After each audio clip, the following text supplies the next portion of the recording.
You may be wondering, why do I have video files of a blue sky with a white cloud line?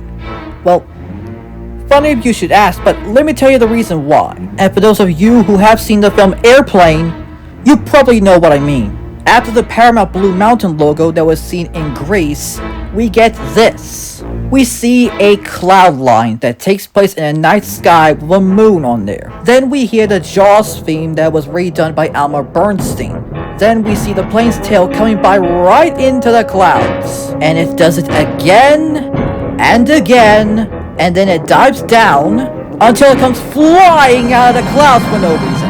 And then the title Airplane comes wiping in and wiping out. Or even worse, having the flying high title zoom out and then wiping away. And I am very sorry about the recorder because that's the only thing I can ever find of the on-screen version of the flying high title. All we got was the airplane version. This is the one that I'll be referring to as, not that other one. Or I would have guessed the prototype version from the trailer, but that was a completely different design, and it looked like something from a baseball game. I am only referring to the one in the film. Now what I'm going to be doing is something that I have never even done before. I am going to be parodying the opening shot from the original Airplane. Yes, the unexplained opening shot, the one that ripped off Jaws and its popularity, where it shows the plane's tail going through the clouds and then comes flying out of the clouds. You know, like in the original poster for Jaws, as in this one, where it shows a shark with a person in its mouth. Now that was the poster for Jaws. By the way, happy 50th anniversary. Now what I did was that I combined two footages together, one that is the biggest one right there on the timeline and one that is the thinner one on the top. And I have just used the green screen and blue screen option as shown here. Then I put the strength levels so high so that the cloud line will be like the one that was shown in the unexplained opening shot from Airplane. Can't you see the difference? It looks exactly the same. No, not quite, because the cloud line has more freaking clouds. So I had to add the same cloud footage that I have did, put another one in which is basically the same thing, zoomed it in, and actually decided to make it look exactly like the one that was shown in Airplane. But there's just something missing, something that was in the opening shot of Airplane that I never got to accomplish. Oh yeah, that's right, in the opening shot of Airplane, there was the moon. But this takes place on a blue sky, not in a night sky like what Airplane had, hence the moon. So what I did was that I made a sun.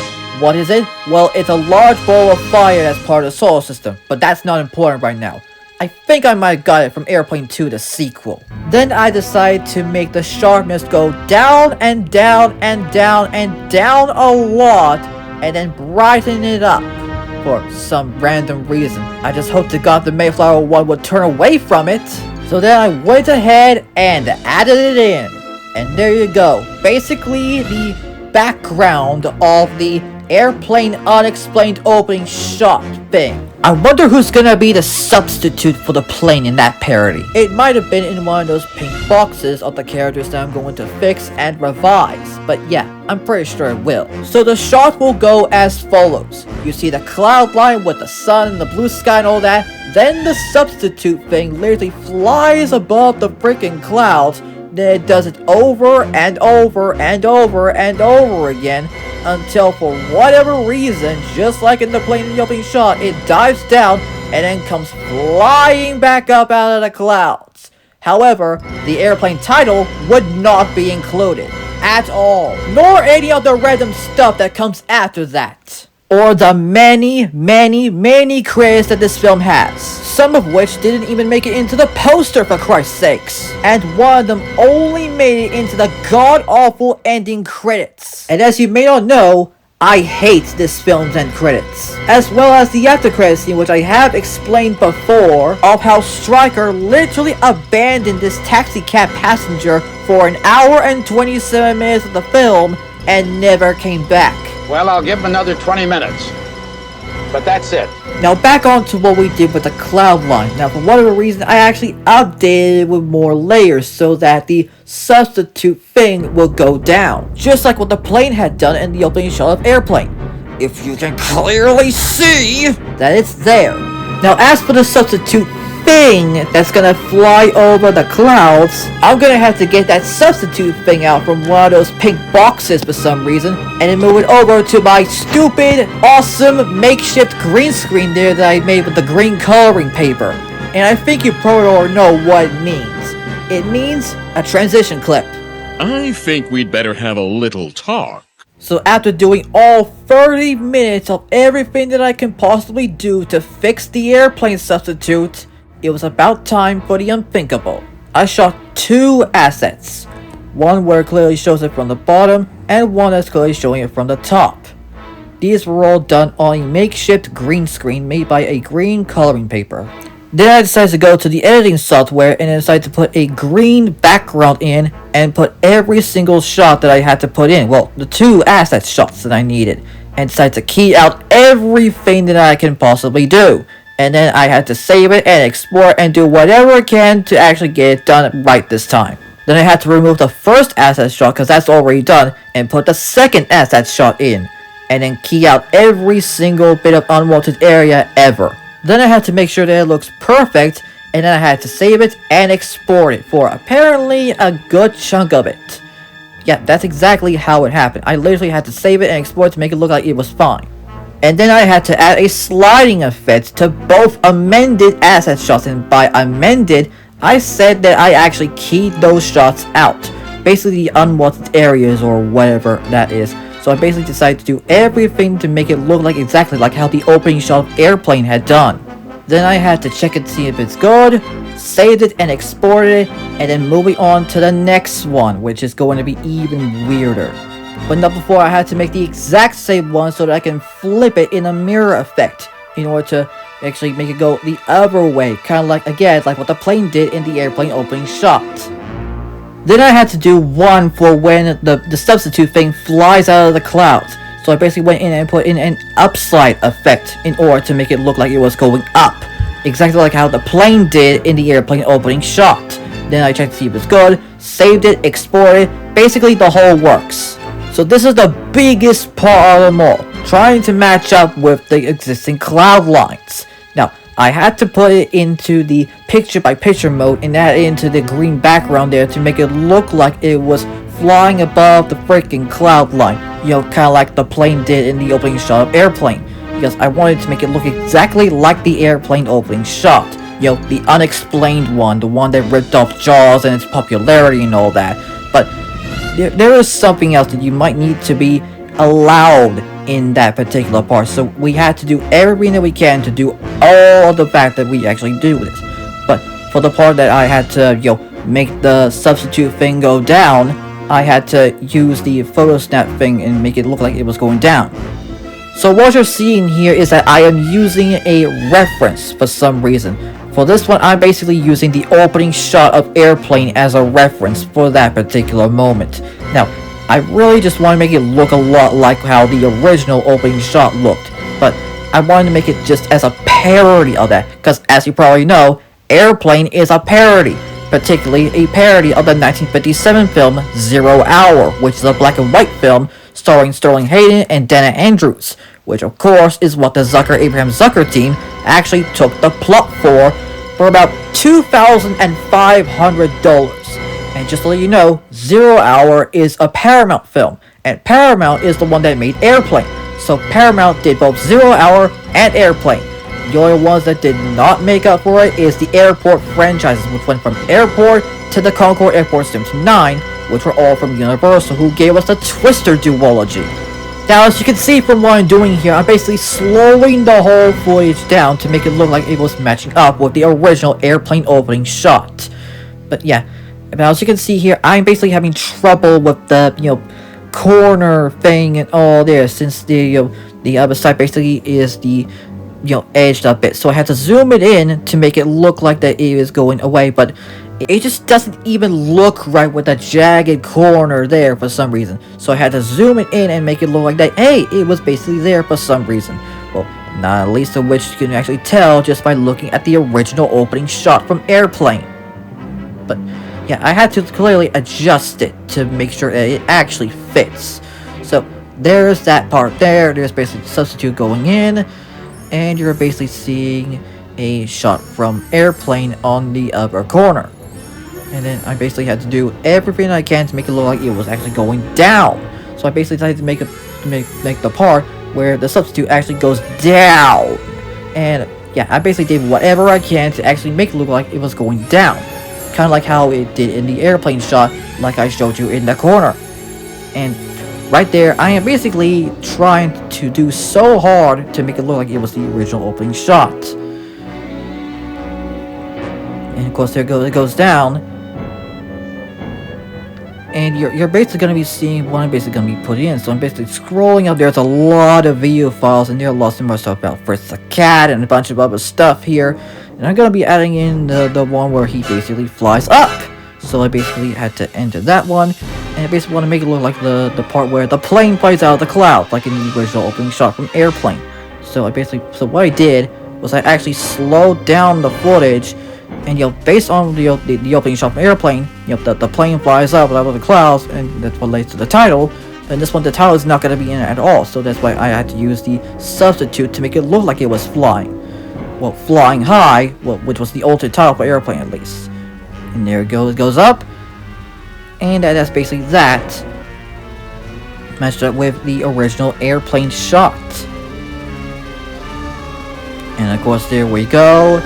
And we're gonna have to, for whatever reason, I'm gonna have to remove that reference there and make it look like it was actually the one.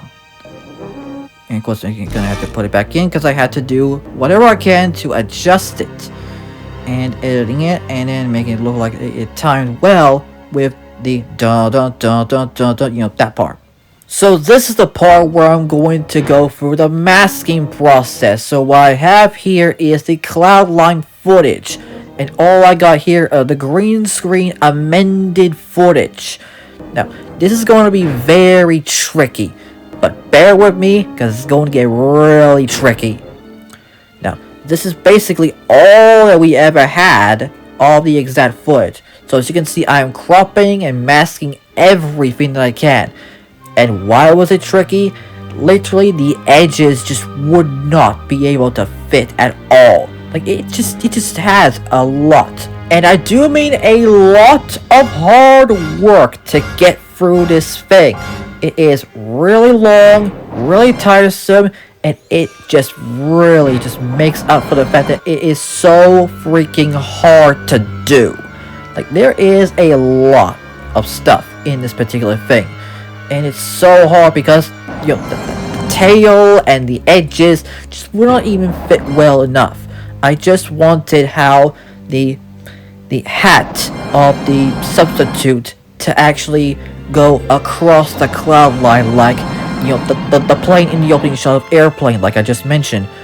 So many times. Like, how many times have you heard me say the word airplane? Like, why would I even know? A lot of that even comes from doing all the hard work, and you're basically seeing here me cropping and basically masking everything. And here's the masking and doing everything else. This is literally gonna be as longer as what we just looked at. So there's basically everything going for the masking process of like the first part. And we're trying very hard. Getting for the masking.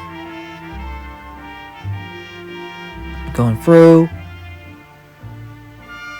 Basically the substitute. What was his name? Was it Quacker, I believe? I think I got that right. And there we go. It should be moving very fast. Oh wait, I spotted a tail. And then we're gonna mask it all out. And yeah, I'm basically gonna be happy to, there's the masking part. I see it going very, very smooth in here. Gonna mask some parts out. And here's the masking part. And more masking. Yeah, masking, and doing everything I can. And making it look like, the first half. Wait, there's some edges there. Gonna have to mask it all over again. Because you can see the substitute's hat. There.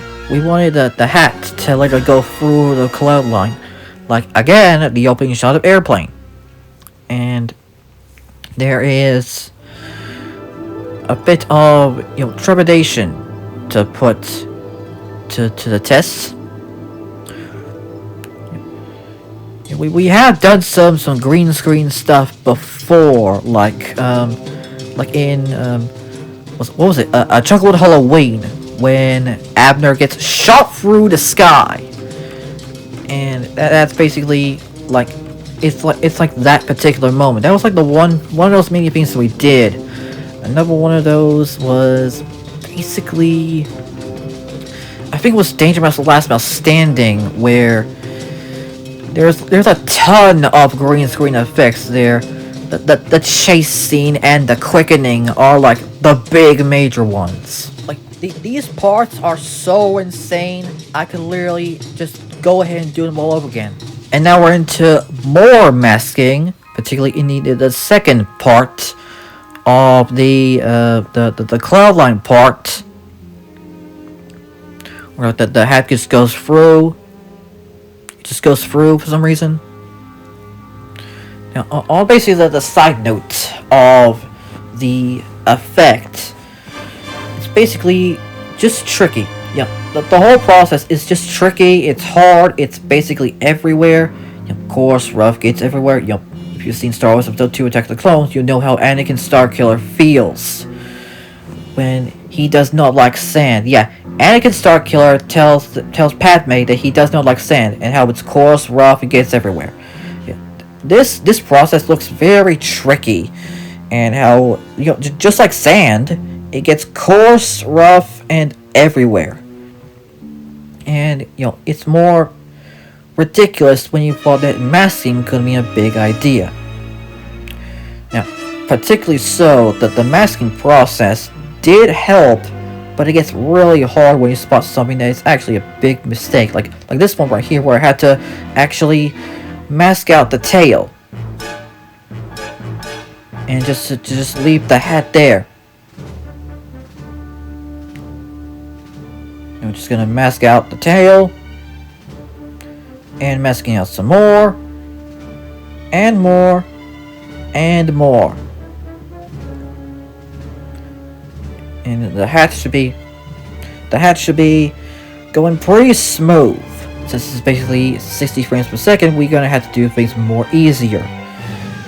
And it's not in the same vein as other projects that were done in a lot of frames per second. Like Gemini Man was 128 frames per second. If you thought Gemini Man was 128 frames per second, then this would have been more than that. And it could have slapped harder than Will Smith at the Oscars. The fact that he slapped Chris Rock in the face. Yeah, it just makes up for a lot of problems. And we're getting to the masking process again. So like the hat going in, the tail's being all cropped out, cropping the tail out.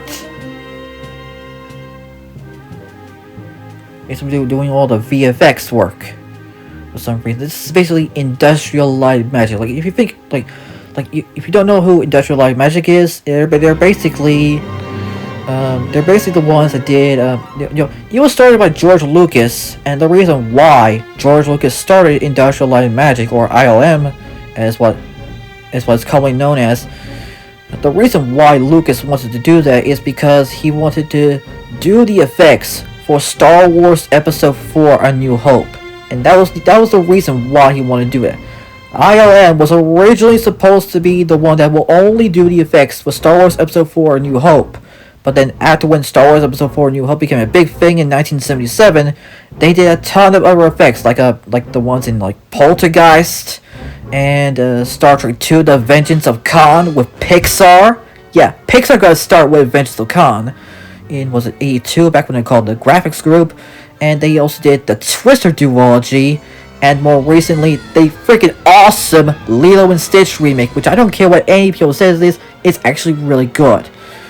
Now we're getting to the last stages of the masking. This is basically when the hat goes down. You know, kind of like in the opening shot of Airplane before the plane goes up. And again, we got the tail. Just mask out the tail. Just mask out everything. A lot of masking in this one. Tons of masking went into this whole thing. And we're basically masking out all that. Now keep in mind, this was done on a green screen, and this background right here was done on an app called Ghost Lens. You know, Ghost Lens Augmented Reality, I believe, which was the one that I've been using a lot for other things, like the scrolling credits, the main titles, whatever it is. And recently, I've been doing the spinning credits, which I possibly might be able to do. Now get into the rest of the masking here. This is where, like, the hat goes down, I believe. And just to let everyone know that the whole thing just makes up for the fact that this is the one that's going to be like a thing. And again, this is the parody of the opening shot, the unexplainable opening shot of Airplane. Like, why is it possible to rip off Jaws in the opening shot? Like, we know, we saw the plane's tail going through the clouds, and then the plane just goes up out of the clouds like what the shark did in the poster. You know, the one where it had a person in its mouth, and not the one where it goes up and then it basically spies on this woman who's like fleeing on the ocean, or the other one where you see a close-up of the shark's face. Yeah, that's right. Jaws has 3 posters, not 1, 3. And I believe Jaws 2 had like 3 as well. Again, there's a one where it's like a water ski, which would be ripped off for the Australian poster for Airplane 2. And then of course we got the alter one with a scene that sort of happened but not really, where someone's rescuing someone, but in the actual film, that guy literally gets dragged in the ocean and someone's just watching him die. And there's another one where there's not 1 but 2 sharks. I get, because Jaws 2 you gotta have 2 sharks. Then we're into the last bit here. And of course, the Jaws 3D's poster, they went back to the first film's poster, the second of the first film poster. And we're gonna get through the edges here. There's a bit of a black bar. Going into the last stage is close. We're getting there, and we're basically going through. Just bear that with me. We are getting close. Almost there. There we go. And then we're getting into the part where the substitute flies out of the clouds like the plane in the opening shot of Airplane. Again with the airplane. And so yeah. And of course we gotta to mask it all out so that it matches what was in the cloud line. And I had to zoom it in so that it can be extra huge, because the plane in that one is huge. It's like big and massive. And yeah, there we go. It's actually done. And of course we're gonna have to do some, like, you know, I don't know, revisions, I believe, because it's not quite there yet, but I'm pretty sure you're actually seeing a lot.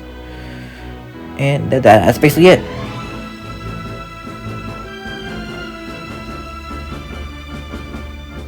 So there you go. And he flies up. And he's up to the sky. There we go. And here is the completed shot. We don't have any music for it yet, we have done the music for that, but we don't know where it went. So, of course, you're seeing the cloud line with the blue sky and the sun right there. And the substitutes hat should be here any minute now, for whatever reason. It should be going by the cloud line or whatever. Particularly so. Should be here any minute now. Oh wait, there it is. There's a substitute's hat. Going by the cloud line there. And going by there again. And going there. And down he goes. And up he went. And there we go. That's the shot. If you want to send some stuff to me so I can check out what you have sent, please send it to this exact address. However, you may only send some stuff that I am interested in. No airplane, okay? Because if you send something like this, I will make sure that I will tell you that I do not like this film at all. Unless if you would send me that Abraham Zucker 3 film collection set that I'm gonna get for top secret, well, you can probably tell that I'm not gonna get it for airplane, I'm not gonna get it for Naked Gun, I'm only getting it just for top secret. However, I do think that you should send the set as a whole because, let's face it, it's a big deal. So make sure you send stuff like this, or this, or this, or this. And yes, even Airplane 2 the sequel. Oh, and get this, a special collector's edition of Twister, complete with a steelbook that features not only the secondary poster artwork, but the image of the pipe scene on the back. Heck yeah, I'm getting this. Well, actually, we do have the double feature set, which consists of Twister and Twisters, so we're pretty dang close. And also Airplane 2 the sequel, which had this cover. Just look at those nuts! I can't keep up with them all! And even the one in the original theatrical poster! Like, look at it! And just look at this poster for the worst film of all time! I mean, come on, do they really need to tie that plane up into another? I mean, that part never actually happened in the film! I mean, they clearly just used a toy model plane! Like, come on, really? And yes, this is what the plane actually looks like in the film. And here's another image of that same goddamn plane model, also from the film. God damn it, I hate this film. And it's different titles, like this one known as Flying High, but I would refer to the film with this title. I just hated it so much. So make sure you send in to this address, and I hope to God I will look at them. And in the words of the good old immortal named Connor McLeod, there can be only one